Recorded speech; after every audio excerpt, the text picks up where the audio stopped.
So now we've effectively created a site where we can prevent people seeing content that we don't want them to see. We also want to be able to maybe do specific things based on, say, particularly a user's interests or something like that, or just simply indicate that we know who the user is. Okay, I mean that's actually not that difficult in ASP.NET in Visual Studio. So, for example, in this page there, default.aspx, what we just try writing something like hello, and now let's kind of like put in login name, okay, here, okay, and login name just means that we can actually see the username in the page when the user logs in.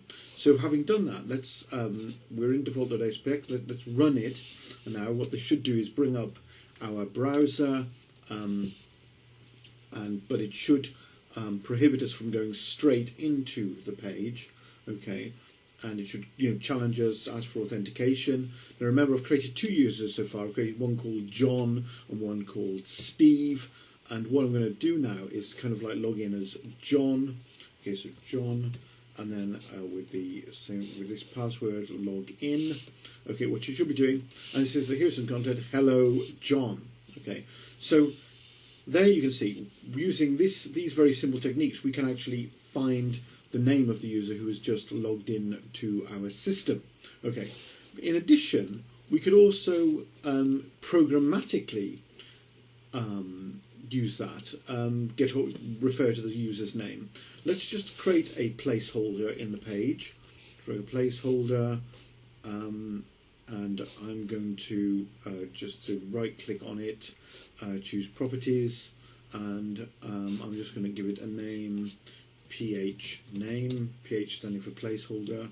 It's usually a good idea to put a little indication at the start of your control to indicate what type it is, then coding becomes that much easier.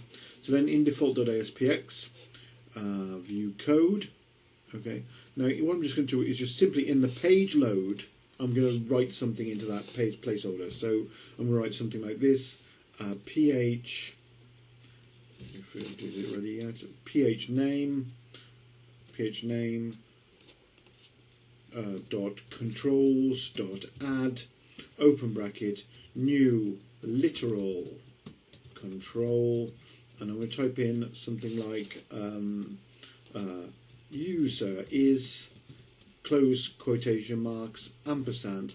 Now if I want to programmatically get hold of the username, what I type is user dot identity dot name. Okay, and by doing that, I can page name controls add user identity dot name.